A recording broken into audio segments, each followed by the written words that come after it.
देखिएगा, ये क्वेश्चन आपके सामने है, इसे हमें सिंपलीफाई करना है। क्या करना है? सिंपलीफाई। आप देख पा रहे होंगे, सिंपलीफाई मतलब सरल कीजिएगा। 2 की पावर 0 है प्लस 5 की पावर माइनस 2 है। इस सवाल को हम कैसे हल करें?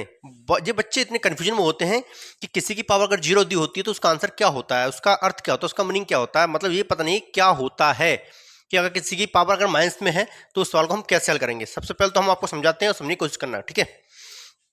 देखिए, मान लीजिए हमने ए माना है, ध्यान रखना मेरे, ठीक। ए की पावर 0 है तो यहां इसका मतलब है कि ए की पावर 0 है तो 1 है, मतलब किसी भी अक्षर की पावर अगर 0 है, मान लीजिए 5 की पावर 0 है तो भी यहाँ 1 आंसर है, या किसी अक्षर की पावर 0 तो भी 1 है, चाहे वो x हो, अगर x की पावर 0 है तो भी यहाँ पर 1 माना जाएगा, ठीक है। अब जैसे मान लीजिए कि a की पावर -2 है तो इसको हम कैसे करेंगे? देखिए मैं बताऊँ थोड़ा सा, आप यहाँ 1 लिखेंगे, 1 लिखने के बाद a को अपॉन में लेके आएंगे और ये माइनस की पावर हमेशा प्लस में बन जाएगी, ठीक है। जैसे x की पावर -5 है, ठीक।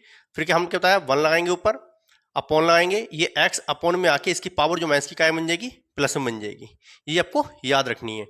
अगर मान लीजिए कि अगर ये ऐसे दिया होता अभी कि x की पावर -2 है तो क्या करेंगे, ऊपर जाके, अब ऊपर जाएगा ये ऐसे करके तो इसकी जो माइनस की पावर है ये क्या बन जाएगी, प्लस में बन जाएगी, ठीक है। या ऐसे होता 1 अपॉन a की पावर -5, तो हमने क्या बताया, ऊपर जाके a लिखेंगे और ये माइनस की पावर तो प्लस में बन जाएगी, ठीक है। और ऊपर जब माइनस की होती है तो नीचे के प्लस में बन जाती है, वो ये है। ये चीज आना आपको बहुत जरूरी है मेरे दोस्त, याद रखना।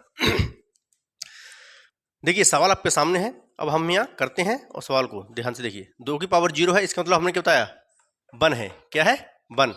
तो यहाँ पर 1 लिखेंगे, प्लस 5 की पावर -2 है तो अभी हमने क्या बताया, जैसे ये है, ठीक। तो अपॉन में आके तो हम 1 लगाएंगे और अपॉन में आके ये प्लस की 2 बन जाएगी, ठीक है। उसके बाद 1 फिर ऐसे लिखेंगे, प्लस लगाएंगे, 1 लिखेंगे, इसका वर्क कर देंगे तो 5 पंजे कितना होगा, 25। मतलब 2 जो पावर लगी है 5 की, ये कह रहा है कि गुणा में ये 2 बार लिखा है तो 5 पंजे कितना होता है, 25 होता है, ठीक। इसलिए यहाँ पर 25 आ जाएगा, राइट। और 1 मानेंगे यहाँ, क्रॉस मल्टीप्लाई और एलसीएम लेंगे, 25 से कम 25 एलसीएम हो जाएगा, 25 की मल्टीप्लाई 1 से करेंगे, 25 से कम 25 आएगा, प्लस है तो प्लस और 1 की कम 1 हो जाएगा, ठीक।